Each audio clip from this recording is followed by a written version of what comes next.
اور اگر تم لوگ وہ بچہ گھر میں آئے محفل میں آئے اس کی وجہ سے جگہ چھوڑ دو اور اس کو اپنے ساتھ بٹھا لو تو میں تمہاری قیامت کے دن سفارش کر کے جنت میں لے جاؤں گا کہ تم نے میرے نام کی عزت کی ہے. ایک حدیث میں آتا ہے قیامت کے دن اعلان ہوگا این المحمدیون، کہاں ہے وہ لوگ جن کے نام محمد تھے؟ ایک مجمع اٹھے گا، ایک طرف چلا جائے گا. اللہ کہیں گے فرشتے ان سب لوگوں کے نام اعمال لپیٹو، کسی کا نام اعمال نہ کھولو، سب کو جنت پہ بھیجو، اس لیے کہ میں نہیں چاہتا کہ نام کسی کا محمد ہو اور اس کا نام اعمال کھولا جائے اور اس کے نام اعمال میں کوئی سیاہی ہو اور کفر کے سامنے ظاہر ہو کہ نبی کے نام کی نسبت والا ایسا ہے. میں اپنے محبوب کے نام کی لاج سے سب کی مغفرت کا فیصلہ کروں، اس لیے اپنے گھروں میں اس نام کی لاج رکھا کرو اور یہ نام رکھا کرو. قابل قدر دوستو، یہاں ایک مسئلہ جو آپ کو سمجھانا ہے جس پر میں تقریر ختم کر رہا ہوں وہ یہ ہے،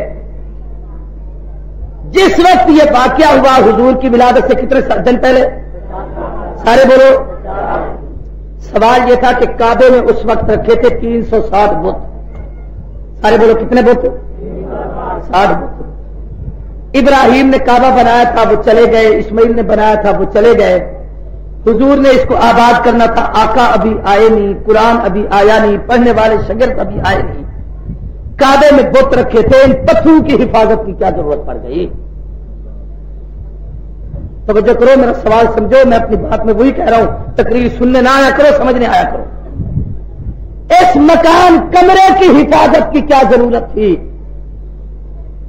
توجہ سے مسئلہ سمجھنا، علماء نے لکھا ہے اللہ نے بیت اللہ کی عمارت کی حفاظت اس لیے کی تھی کہ خلیل نے جب اس کی بنیاد رکھی تھی اس وقت یہ دعا مانگی تھی، اے اللہ اس کو علم کا مرکز بنانا.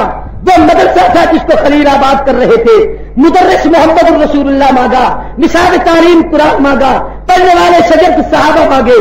جب ایسا بہترین مرکز امت در یتیم نے اللہ سے مانگا تھا تو ابھی حضور اماں کی پیٹ میں چونکہ آ گئے تھے، استاد آ چکا تھا، شاگرد تیار ہو رہے تھے، کتاب آسمان سے اترنے والی تھی. اس سیرت و صورت کے عمل کی توفیق دیں. یہ میری تذکرہ محبوب کبریا حضور کی سیرت پہ لکھی ہوئی کتاب، اس میں میری 10 تقریریں ہیں اور اس میں میں نے ایک حصہ. یہ دوستو ابھی آپ مولانا عبد الکریم ندیم صاحب مدظ اللہ علی کو سن رہے تھے. آپ سب دوستوں سے گزارش ہے کہ ان علماء کرام کے بیانات کو اپنے دوستوں میں شیئر کیا کریں تاکہ دین کی باتیں اور دوستوں تک بھی پہنچ سکیں، اور میرے اس چینل کو سبسکرائب بھی کریں اور بیل کے آئیکن کو کلک بھی کریں تاکہ ہر نئی آنے والی ویڈیو آپ سب دوستوں تک پہنچ سکے. آپ سب دوستوں کا بہت شکریہ. ملتے ہیں ایک نئی ویڈیو کے ساتھ، تب تک کے لیے اللہ حافظ.